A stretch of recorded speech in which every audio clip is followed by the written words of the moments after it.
He's Albert Breer, NBC Sports Boston, and, of course, the MMQB.com. He's got a mock draft out.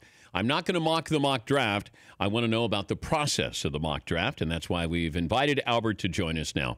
Albert, thanks for joining us. Give us your top 5 right now.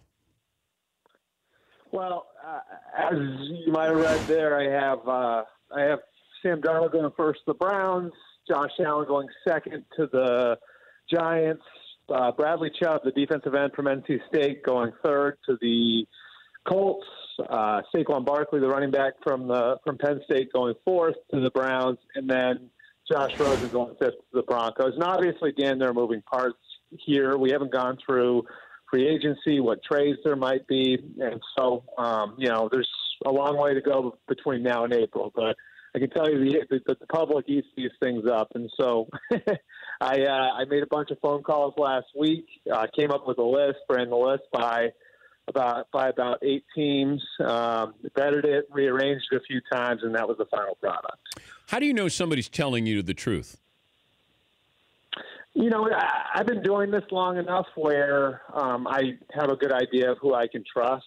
And, you know, the draft's funny. You know, a lot of times word gets out around, you know, the scouting community and through the coaching community. And one thing I've learned about doing this, and, you know, this will continue over the next 2 months, is that a lot of times you can learn a lot about what other teams are doing from coaches. Now, they might not tell you, the coaches and scouts might not tell you what they're planning on doing, but they'll have information on what other teams are doing. And so that's sort of how you go through that process. The other thing that's been helpful for me this year is that, you know, Peter had me do a draft column every week in the fall. And I found because there's less pressure on the college scouts, the guys who are out on the road at that time of year, to conceal information. There's less pressure on them to treat everything as proprietary, that, you know, you'll get really good information in the fall. And so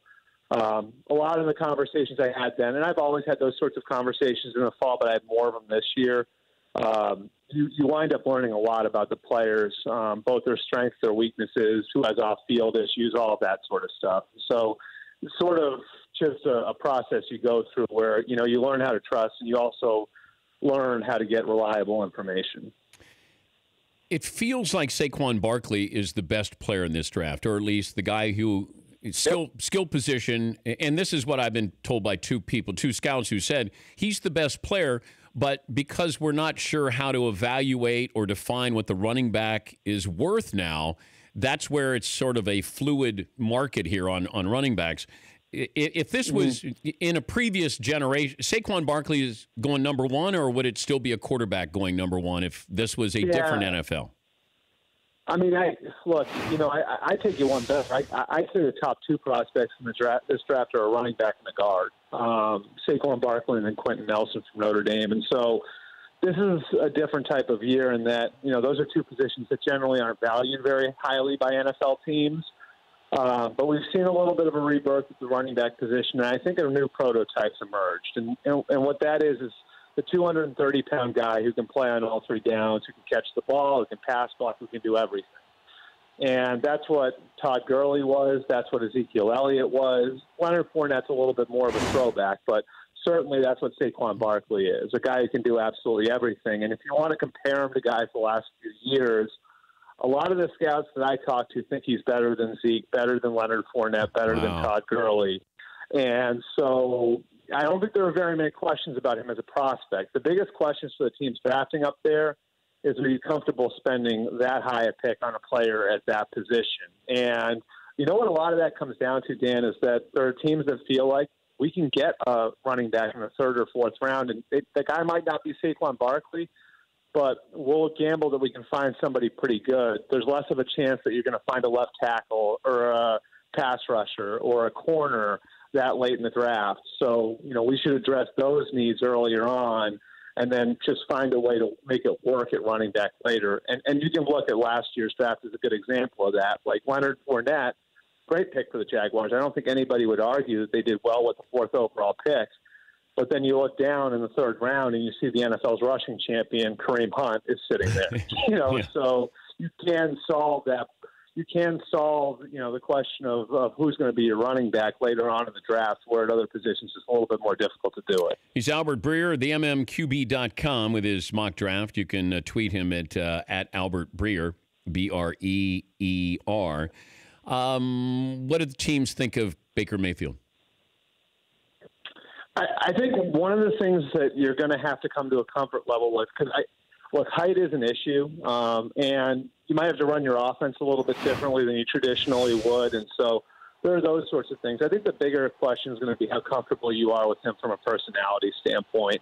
And one thing that I've been told by a couple teams that they noticed during Senior Bowl week in Mobile was, a lot of kids will go into this process and treat it like a job interview, and they'll put on their best face. And Baker didn't really do that. From what I understand, he carried himself in Mobile very much the way he carried himself in Norman, Oklahoma the last few years. Sort of this attitude, for better or worse, this is who I am. And some teams love that, and he's a very popular player in the Oklahoma program. The coaches love him. His teammates love him, all of that.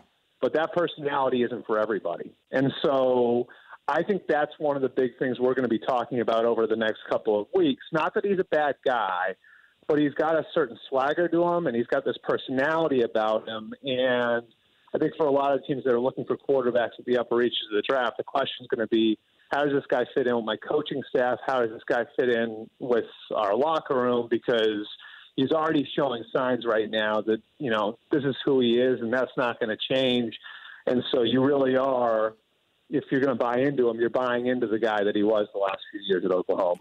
Why is it Lamar Jackson's completion percentage at Louisville is singled out, and maybe he should play another position, but Josh Allen's completion percentage at Wyoming, which was lower than Lamar Jackson's, is not singled out? Oh, I think scouts have serious questions about Josh Allen. I think the difference with Josh Allen is how big he is, and that he's 6'5", he's 240 pounds, and that he's got arm talent that's off the charts. And here's the thing. I think the way you have to look at it is with Josh Allen, if you take 60 plays in a game, I think scouts will find 20 plays where they'll say to themselves, okay, well, this looks like a franchise quarterback. This looks like a guy I can stick right into my offense. And, then you've got to become comfortable with the fact that the other 40 plays, it might have been a little bit of a mess. And, all right, so can he be more consistent? Whereas I think with Lamar Jackson, because he's a different type of player, you almost have to be comfortable with a completely different type of game. That's the way the scouts are looking at this. They're not looking at completion percentage so much as they are looking at what these guys look like on a play-to-play basis. And so, with Josh Allen, it's more do you think that he's going to be able to turn, a handful of things that look really good into the way he plays all the time? Versus with Lamar Jackson, are you willing to sort of adjust some of the things you do offensively to fit him? And if you do those things, is he going to be able to hold up physically? Because he's not as physically big as Josh Allen. He's built a little bit, and I don't think height's the problem. I've heard that. I think it's more his frame and how much weight he'll be able to put on, and whether or not, if he does play that way in the NFL and you are, using him as a runner, whether or not he's physically going to be able to hold up. Because we've seen that questions with some guys that have played that way. There are guys like Russell Wilson who, built like running backs and who know how to protect themselves and are able to survive using their legs as weapons in the NFL. And then you've got other guys like Robert Griffin III who, played that way as a rookie, but it wasn't sustainable. And so that's one of the questions with him is you have to look at his frame and whether or not, if he is going to play the way that he played in college in the NFL, whether or not he's going to be able to hold up physically. Thank you, Albert. We'll be keeping an eye out for the next mock draft on the mmqb.com. All right. Thanks, Dan. All right. For more Dan Patrick Show, tune to Audience Channel 239 on DirecTV or download the Dan Patrick Show app.